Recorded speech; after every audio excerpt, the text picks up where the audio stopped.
There are more than 400,000 NCAA student athletes.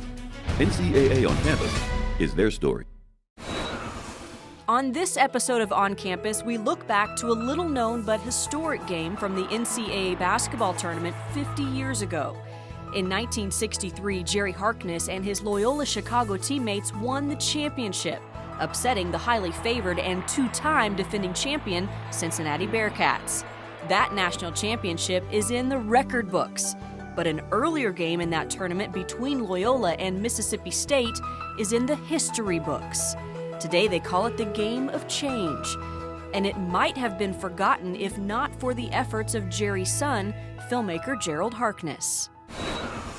I don't remember not knowing about Dad's team and Dad's story. It's just something that I've grown up with. And the names of, Egan and Miller and Hunter and Rouse, they're part of the lexicon of my life.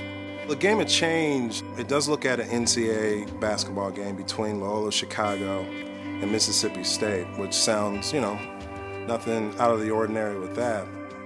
But both teams really took two different tracks to that game. Loyola Chicago started 4 blacks, which sounds crazy now, but that was unprecedented at the time.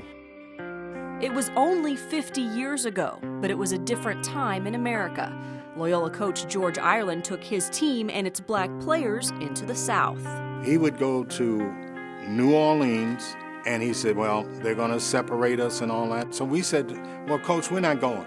And he talked us into it. And we go to New Orleans. As soon as we get there, the white guys would go in a yellow cab, and we would go in a black cab. And they would go to a hotel, and we would live with black families. And then again, when we went to the game, the blacks were on one side, and the whites were on the other. And we just was so up for it that we just played way over our heads. I mean, we were up 30, 40 points. I mean, we just did everything. I could feel the pressure because they were so close to us. They could come out of the stands and could come down on us. You could feel the hatred. When you start hearing the N-word and all of this aggressiveness coming, I felt that. I felt, oh my goodness. And then after the game, we go out to get something to eat, and they wouldn't serve us. And we hear about it, and we know it exists, but not until you become a part of it does it hurt you again. They don't care for you. They don't treat you as a human being. They think you're much less than a human being. And they sincerely believe that, and that their kids believe that. You said, when is this going to end? It was an excellent Loyola team, and they earned a trip to the NCAA tournament and were set to play a regional semifinal game against Mississippi State. But Jim Crow segregationist laws ruled the South, and the governor of Mississippi did not want any state school playing against teams that had black players. And that meant that in 3 out of the previous 4 years when Mississippi State had been SEC champions, they were prohibited from competing in the NCAA championship by those unwritten Mississippi laws. A lot of people just overlook that aspect of civil rights and Jim Crow and segregation. It's a two-way street. It affects blacks, but it also affects whites. And, being an athlete, you want to play, you want to compete, you want to have a chance at winning the whole thing. And, they were never afforded that chance until the actual Game of Change. When you think of the ball players, they're all good guys. They just follow the rule. They said that's the way it was. And we had no choice. We had to follow what was going on. So they could have been national champions. When you take a look, they had no trouble with Kentucky. They beat Kentucky at Kentucky. So these guys were really, really good. And to be handicapped like that is so disappointing for them. The true hero of Game of Change is probably Dr. Dean Colbert, the president of Mississippi State. He made a decision that his team had earned the right to play in the tournament. Governor Ross Barnett was going to serve an injunction on him. They were going to serve it on the president of Mississippi State, as well as the coach, Babe McCarthy. So them realizing this, organized themselves, and the president of the university went to Nashville, and they had to get out of the state so that the injunction couldn't be served. Then Mississippi State sends some of the reserves to the airport to see if anybody's there to serve the injunction. And finally, they call back and say it's clear, and they race on into the airport, and they take off, and they finally get here.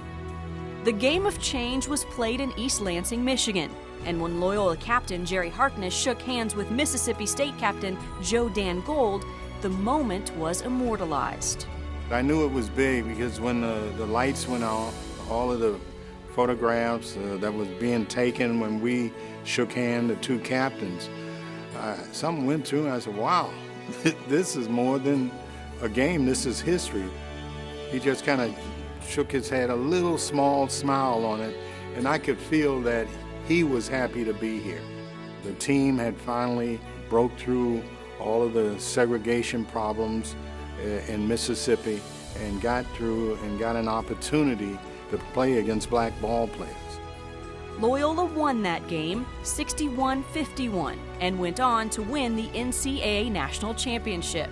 But it was the Game of Change that today means even more to Jerry Harkness.